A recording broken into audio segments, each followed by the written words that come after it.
I'm celebrity and icon Barbra Lyles, and today I'm talking about one of my favorite movies, Grease. I've been in over 200 productions of the stage musical of Grease, and it's garbage. They don't have any of my favorite numbers. It's terribly written, the dialogue sucks, and all the people in it usually can't sing or dance or act, and they're in my way on stage.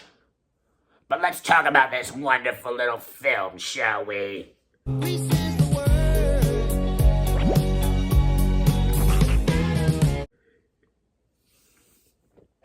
The movie starts with Danny, who's played by the beautiful John Travolta. He's never looked better. And Sandy, who's played by Olivia Newton-John. I'm going back to Australia. I might never see you again. Don't talk that way, Sandy. And they're sitting there on the beach crying because they can't be together anymore because Sandy has to go back to Australia and throw a boomerang around her backyard for the rest of her life. And Danny's all upset because he has to go back to school. So they cry, and then we get the opening title number, and this is sung by Frankie Valli. Now, I know Frankie Valli well. We briefly dated for 4 decades, on again, off again, and he was a terror, let me tell you, because I used to say the thing that broke the straw that broke the camel's back was that one day I was upstairs, and Frankie was downstairs, singing his little falsetto voice, and I said, "Frankie, enough! I'm tired of hearing your falsetto voice. Sing some other way." We heard it before. We heard Sherry and all that garbage. And he just said, "Enough, Barbara. I'm trying to do my career." And I said, "You be quiet." And that ended that.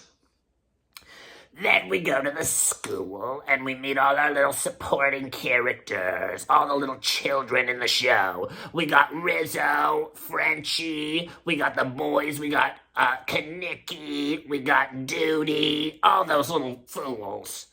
And they meet up with Sandy, and they're all having lunch, and they're talking about their little summer, and Patty Simcox comes over, and they say, "Get lost, Patty," because no one likes that broad anyhow.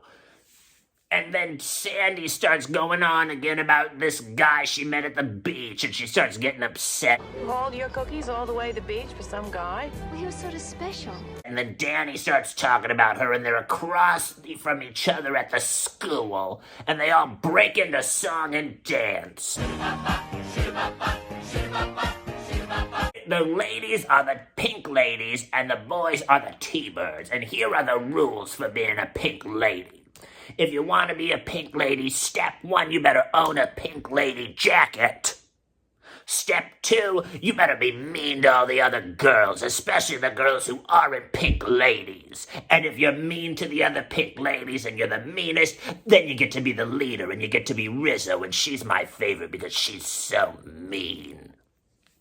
Step 3, you gotta smoke and drink, and you better hold it down. I don't want to see you getting coughing or getting gaggy or anything like that. Hold that liquor like a woman. If you want to be a T-bird, here's the rules. Rule number 1, you better wear a leather jacket or a white T-shirt or some jeans. Step 2, you better be terrible to the women in school. Step 3, you better have some experience in musical theater and rock and roll, or you're not cutting it.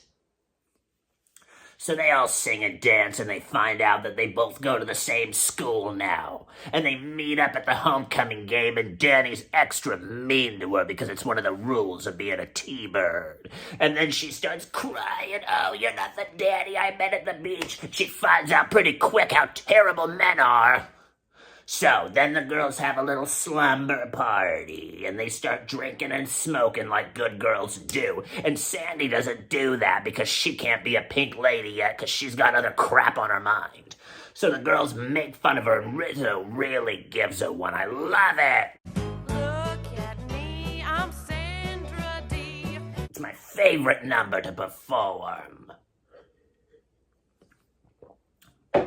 Meanwhile, the boys are going on about some stupid car, and they dance on top and sing like a bunch of gorillas.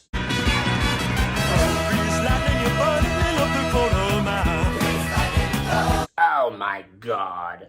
Another scene I really love is when Frenchie decides she's gonna go to beauty school and she comes back and her hair's pink and she's ruined it. And it's hilarious to me. And this angel comes down, played by Frankie Avalon, who I also briefly dated and who was a better singer.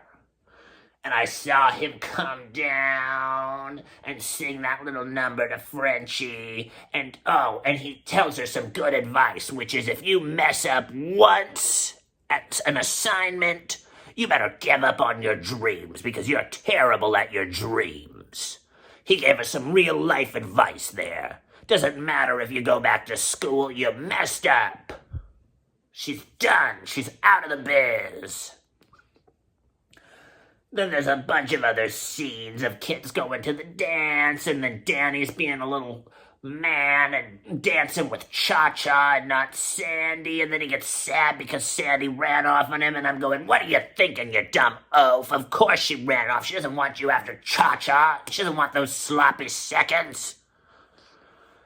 Anyway, it all resolves so beautifully. This is what happens. There's this really long driving scene where they're racing the cars, and I usually zone out at this part because my ambience kicking in.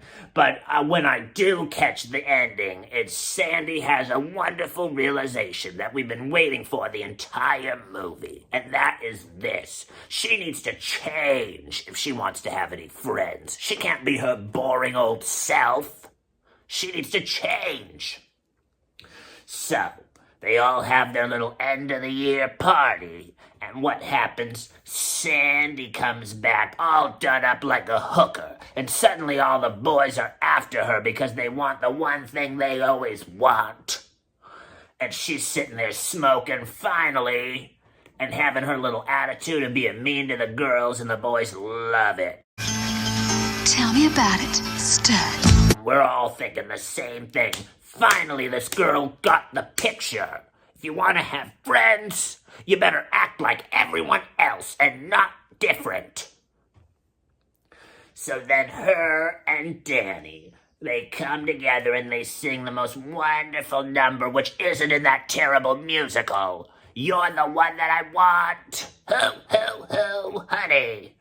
It's a beautiful number. Oh my God, and they're dancing around in that little thing that's so suggestive, that shack. Oh my God, it's gorgeous.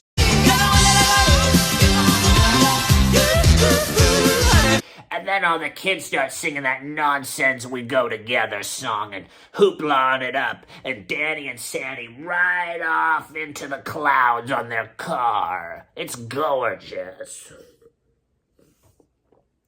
The movie was made in 1978, and I can't remember who directed it, and I don't really care. It's an iconic piece of cinema, and if anyone doesn't check it out, they're doing themselves a disservice. It's the greatest, and it's better than that terrible musical. I played Rizzo 150 times, and I did it better than Stockard Channing, who's pushing 40 in this movie. You think we're all supposed to be sympathetic about her little hysterical teenage pregnancy when she's 33? BS. I played that role up until I was 70 years old, and they bought it every time because I have the best doctors.